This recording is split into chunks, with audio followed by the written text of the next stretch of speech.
Olá pessoal, sejam muito bem-vindos ao Meditando nas Escrituras. Eu sou Misael Nogueira e estamos começando mais um encontro aqui. A ideia de hoje é nós continuarmos falando sobre a carta de Tito. Nós estamos fazendo alguns análises desta carta, analisando versículo por versículo e vendo o que cada palavra, o que cada expressão tem a nos ensinar. Uma carta que foi escrita pelo apóstolo Paulo, direcionada a Tito, que tinha a responsabilidade de levar essa carta até a igreja de Creta, e ele teria essa responsabilidade de organizar essa igreja. E é interessante que Paulo vai dar muitas instruções a respeito do que ele deveria fazer, de como ele deveria organizar. Por isso a gente está fazendo alguns análises aqui desta carta, baseada nesses ensinamentos, ok? Hoje nós vamos falar sobre o verso de número 3. Nós já fizemos outros vídeos, se você quiser acompanhar, você pode ir lá no nosso canal e ver essa carta, esses versículos, na verdade, que a gente postou. E hoje nós vamos falar do versículo de número 3. O versículo de número 3 diz assim: "E em tempos devidos manifestou a sua palavra mediante a pregação que me foi confiada por ordem de Deus, nosso Salvador." A primeira expressão que nós vamos analisar aqui é "em tempos devidos", né? Que significa em tempos oportunos, em estações certas, que aqui é diferente do tempo que a gente conhece, que é o Cronos, né? O tempo cronológico. Aqui está falando de Kairos, que é o tempo em momentos que foram determinados por Deus. Ou seja, aqui na verdade ele está dizendo que Deus, ele se manifestou a sua promessa em tempos perfeitos, né?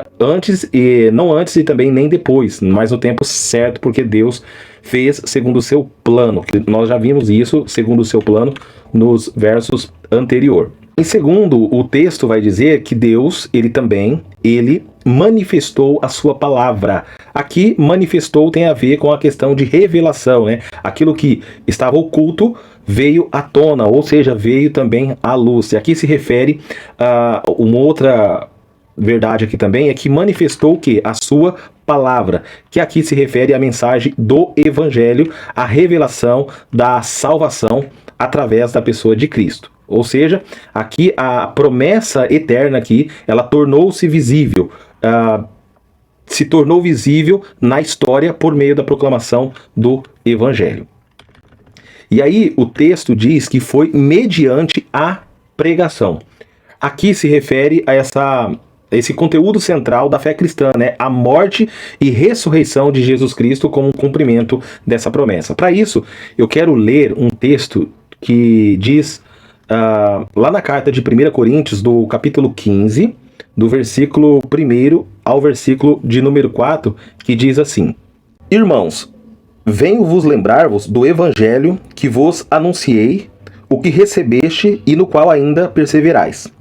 Por ele também sois salvos, se retiverdes a palavra como vô-lo preguei, a menos que tenhais crido em vão.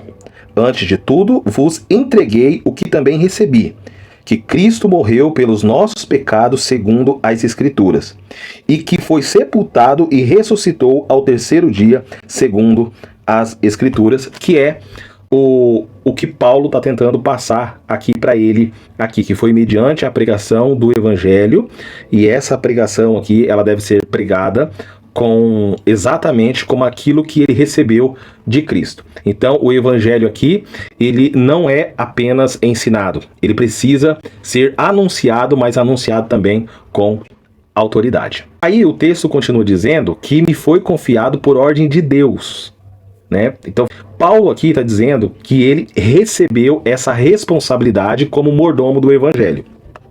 Se você olhar lá se eu não me engano, no primeiro vídeo, no segundo vídeo que a gente fez falando do versículo de número 1, lá Paulo cita duas coisas importantes: que ele era servo de Deus e também que ele era um apóstolo de Cristo. Ele era servo porque ele estava ali não mediante a sua vontade, mas estava mediante a vontade de um Senhor. E ele era apóstolo porque ele foi chamado, ele foi comissionado, ele era um enviado, né? Apóstolo quer dizer isso, enviado. E ele é chamado para exercer algo com autoridade, por isso que ele recebe esse comissionamento como apóstolo, aquele que é enviado, aquele que tem algo a passar, né? E aqui ele dá essa ideia de ser alguém que é responsável, que é um mordomo do evangelho. O evangelho não é dele, o evangelho é de Cristo, o evangelho é de Deus, e ele é aquele que apenas é aquele que está cuidando de anunciar exatamente como foi lhe passado. E ele diz que foi por ordem, né, que é uma comissão divina, foi por ordem de Deus. Paulo prega não por uma escolha pessoal, né? Não é porque ele quer, que foi o que eu acabei de dizer para vocês aqui, mas ele está fazendo isso por obediência a um chamado. Então, esse texto aqui vai dizer nosso Salvador Deus, né? Que é um título que aparece várias vezes aí na carta de Tito, que é o Deus, que é o autor da salvação. Dentro dessa carta, nós vamos ver alguns conceitos teológicos que vão aparecer. Dentro dessa carta não, na verdade, dentro desse versículo, que é o que nós estamos passando aqui para vocês. O primeiro deles é sobre a soberania de Deus no tempo. Ou seja, que Deus, ele revela a sua salvação no tempo certo e conforme o seu plano. Nós já falamos muito sobre isso, sobre o plano de Deus, que de salvação antes da fundação do mundo. Os conteúdos anteriores vai falar muito sobre isso. Também aqui a gente vê muito claro a questão do evangelho manifesto, que é o plano eterno de salvação que se tornou visível, que se tornou acessível através da pregação, ok? E também um chamado apostólico. Paulo aqui, ele prega, né, por um mandado divino, né, um mandato divino. Ele é um mensageiro da vontade de Deus. Então a mensagem não é dele, mas é uma vontade de Deus e que ele está fazendo essa vontade. E por último aqui, a palavra diz que é o Deus como Salvador, né? Que destaca aqui essa iniciativa de Deus na salvação, preparando aqui o leitor para entender sobre a graça que ele vai enfatizar bastante lá no capítulo de número 2.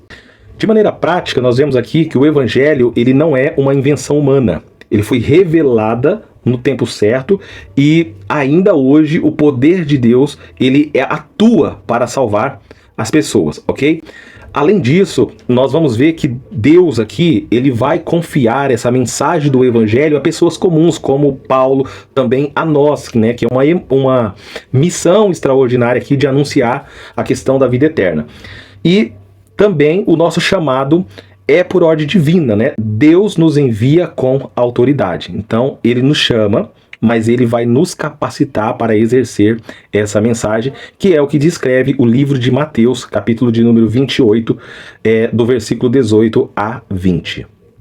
Olha o que diz o texto de Mateus. Olha só. Jesus aproximou-se e falou-lhes dizendo: toda a autoridade me foi dada nos céus e na terra. Ide, portanto, fazei discípulos de todas as nações, batizando-os em nome do Pai, e do Filho, e do Espírito Santo, e ensinando-os a guardar todas as coisas que vos tenho ordenado. E eis que eu estou convosco todos os dias, até a consumação dos séculos. Então, essa autoridade, ela foi concedida para mim e para você também, para que nós pudéssemos anunciar essa mensagem de salvação. E é isso, pessoal, que esse versículo de número 3 do capítulo 1 de Tito quer dizer para nós, ok? Que Deus abençoe a sua vida e até o nosso próximo encontro.